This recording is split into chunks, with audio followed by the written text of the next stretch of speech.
नमस्कार साथियों, मैं सीमा गुप्ता आज आप सभी के बीच प्रदेश की सर्वोच्च संस्था उत्तर प्रदेश शासन में नवनियुक्त समीक्षा अधिकारी सुश्री राजश्री दुबे जी से साक्षात्कार आप सभी का कराने वाली हूँ और राजश्री जी से जानेंगे सफलता की कहानी, ताकि आप भी उस सफलता को अपनी तैयारी में शामिल कर अवश्य ही सफलता प्राप्त कर सके। तो सबसे पहले राजश्री जी, आपको बहुत बहुत बधाइयाँ कि आप इतने संघर्षों के बाद सफलता प्राप्त की और निश्चित रूप से आप आने वाले भविष्य अर्थात युवाओं के लिए प्रेरणा का केंद्र हैं। तो आपको सचिवालय में समीक्षा अधिकारी बनकर कैसा लग रहा है?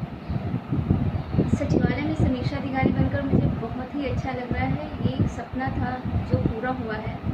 काफ़ी संघर्ष किया है यहाँ तक पहुँचने के लिए और ये प्रदेश की सर्वोच्च संस्था है।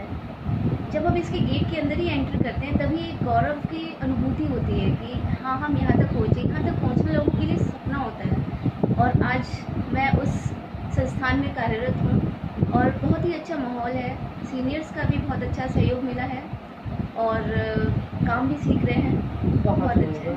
अच्छा, ये बताइए, आप अपनी सफलता का श्रेय किसको देना चाहती हैं? मैं अपनी सफलता का श्रेय अपनी मेहनत के साथ साथ, बहुत मेहनत की है और मेहनत के साथ साथ अपने हस्बैंड को देना चाहूँगी, क्योंकि उनके सपोर्ट के बिना मैं यहाँ तक पहुँचना मेरे लिए बहुत मुश्किल होता। हर संभव प्रयास किया उन्होंने मुझे यहाँ तक पहुँचाने के लिए। साथ ही मेरी छोटी बेटी, मतलब एक ही बेटी है, बहुत छोटी थी उस समय जब मैंने तैयारी करना स्टार्ट किया था, 1 साल की थी। उस समय मैं बीएड कर रही थी। फिर उसके साथ साथ मन बना कि क्यों ना सिविल सर्विसेज की तैयारी की जाए। मन में ऐसा आया कि करनी चाहिए तैयारी। तो हस्बैंड को बताया तो उन्होंने कहा कि अगर तुम्हारे अंदर पोटेंशियल है, तुम कर सकती हो तो शुरू करो तैयारी।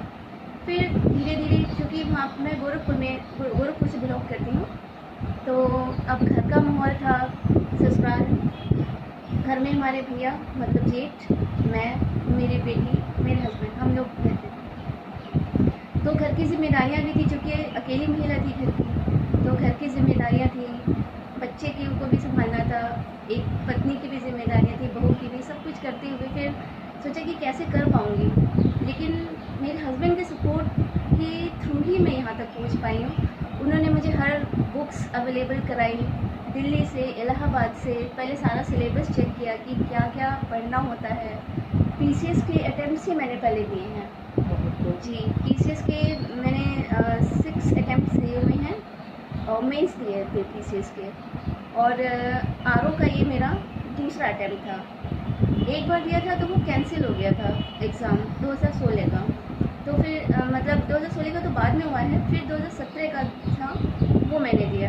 तो उसमें मेरा पहले ही निकल चुका था, लेकिन 2016 वाला फिर मैंने दिया नहीं क्योंकि मेरा रिज़ल्ट आ चुका था उस तक। 3 मार्च 2020 को इसका रिज़ल्ट आया और वो दिन बहुत ही खुशी का था। इवन मैंने अपने हस्बैंड को बताया कि मेरा रिज़ल्ट आ गया है, तो उन्होंने कहा किस चीज़ का? तो मैंने कहा आरओ का रिज़ल्ट आया है, मेंस का, तो मैं सेलेक्ट हो गई हूँ। तो उन्होंने कहा कि अच्छा ठीक है, कोई बात नहीं। मैंने कहा अरे इतना ठंडा रिस्पॉन्स, तो कहने लगे सेलेक्ट होगी ना, ठीक है कोई बात नहीं। मैंने कहा ये सोच क्या रहे हैं, मुझे समझ में नहीं आया। फिर मैंने दोबारा कॉल किया, मैंने फिर से रीचेक किया कि हाँ मेरा निकला है ना। फिर आरओ अकाउंट्स में मेरा नंबर था 16 रैंक पे, तो मैंने देखा, तो फिर मैंने उनको व्हाट्सएप की, मैंने कहा अरे मैं आरओ बन गई हूँ, फ़ोन करके मैंने ऐसे बोला। तो मैंने कहा अच्छा। फिर तुरंत की तुरंत उनको ये लगा घर पर, मैंने कहा उन्होंने लगा कि मेरा कोई प्री निकला है या मेरा कोई मेंस का कुछ निकला है। उनको ये लगा ही नहीं कि मेरा सिलेक्शन हो गया फाइनली। फिर जब घर पे आए तो फिर वही भगवान जी को हमने धन्यवाद किया। तो वो दिन काफ़ी अच्छा था। मेरी बेटी ने भी बहुत मुझे सपोर्ट किया। तो ओवरऑल देखा जाए तो घर के सभी लोगों ने सपोर्ट किया, हस्बैंड, बेटी और भैया, सब ने। बहुत खूब और काफ़ी प्रेरणादायक आपकी स्टोरी है। और ख़ास बात है कि इतने बिजी शेड्यूल में आप लक्ष्य को बनाई और उस लक्ष्य को प्राप्त की। ये निश्चित रूप से आने वाले भविष्य के लिए प्रेरणा का केंद्र है।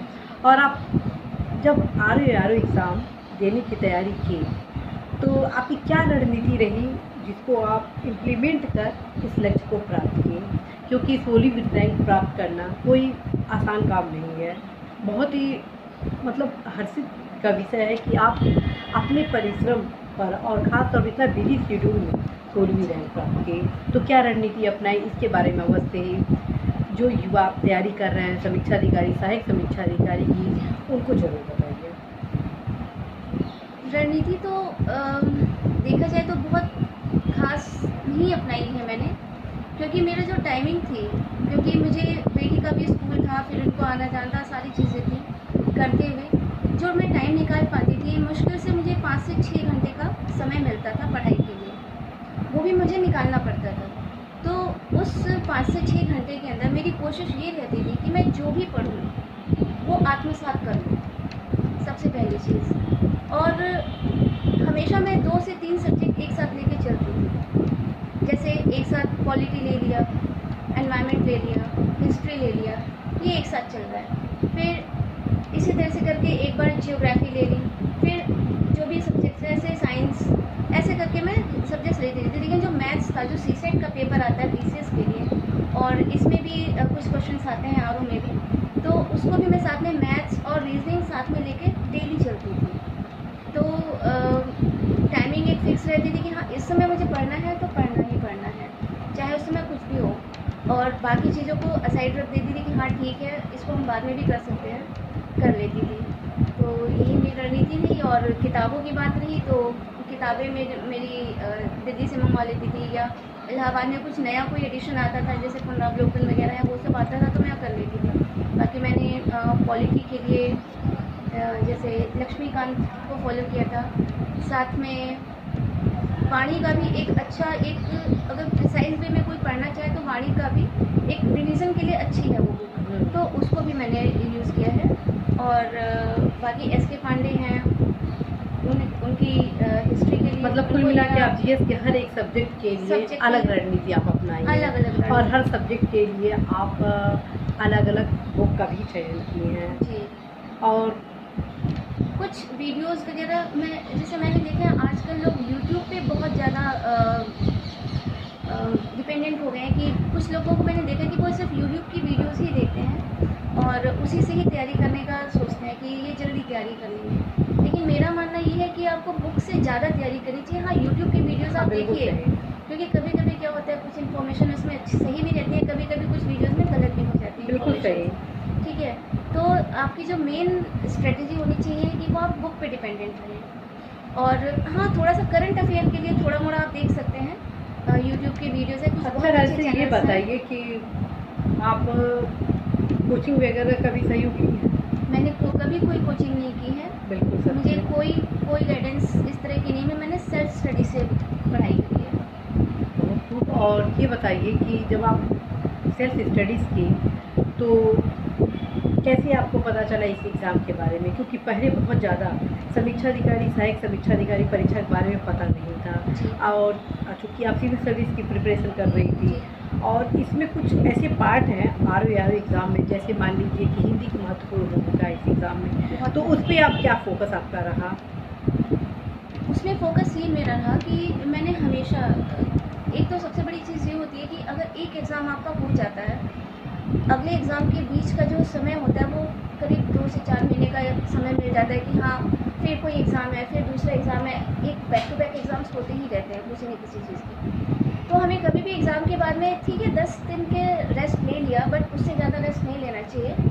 लगातार जब तक आप पढ़ाई करते रहेंगे तभी आपको सफलता मिलनी है। अगर आपने सोचा कि 1-2 महीना आप नहीं पढ़ेंगे फिर उसके बाद पढ़ना स्टार्ट करेंगे, तो आई डोंट थिंक कि बहुत ज़्यादा ये कामयाब होगा ये तरीका।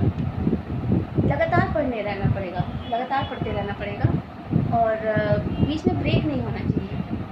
तो यही है।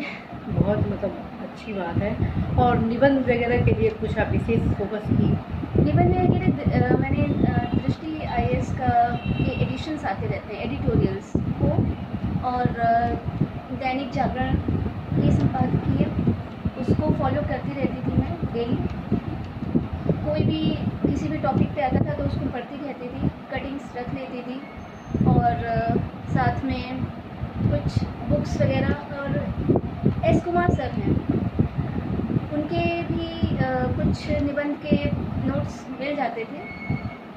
बात करी हुई थी इलाहाबाद में, तो वहाँ से कुछ अगर मिल जाता था तो उससे भी काफ़ी हेल्प मिली थी मुझे। मतलब कुल मिला के आप अपने अध्ययन सामग्री में स्टडी मटेरियल को फोकस की, हाँ जी जो ऑथेंटिक अध्ययन स्रोत हैं उस पर आप अब ज़्यादा वर्क की, जी। और इसका परिणाम रहा कि आप सफलता प्राप्त की थी विपरीत परिस्थितियों के बारे में। बहुत बहुत बधाई हो आपको। और आप आगामी पीढ़ी अर्थात जो भी युवा समीक्षा अधिकारी, सहायक समीक्षा अधिकारी परीक्षा की तैयारी कर रहे हैं, उनके लिए क्या संदेश देना चाहती है, ताकि वो अवश्य ही उस संदेश को एग्जीक्यूट करके अवश्य अपने लक्ष्य में सफलता प्राप्त कर सके? मैं यही कहना चाहूँगी कि पढ़ाई लगातार जारी रखिए, कभी भी ब्रेक मत होने दीजिए, और साथ में डेडिकेशन के साथ पढ़ाई कीजिए। ये ज़रूरी नहीं है कि आप 10 घंटे पढ़ाई करें, आप 6 घंटे भी पढ़ाई करके सेलेक्ट हो सकते हैं, क्योंकि मैंने 5 से 6 घंटे मैक्सिमम पढ़ाई करी होगी हर दिन। तो बस वो जो 5 से 6 घंटे होते हैं उसमें आप फुली डेडिकेट होकर के पढ़िए। उसमें ये नहीं कि आप पढ़ कुछ रहे हैं, दिमाग कहीं और चल रहा है, ऐसा नहीं होना चाहिए। पूरी तरह से उसमें आपका ध्यान मग्न होकर के पढ़ाई करिए और सफलता अवश्य मिलेगी। कहते हैं ना कि जो संघर्ष की राह चलता है सफलता उसी को मिलती है। तो रातों से जंग को लड़िए और सूर्य बनकर चमकिए।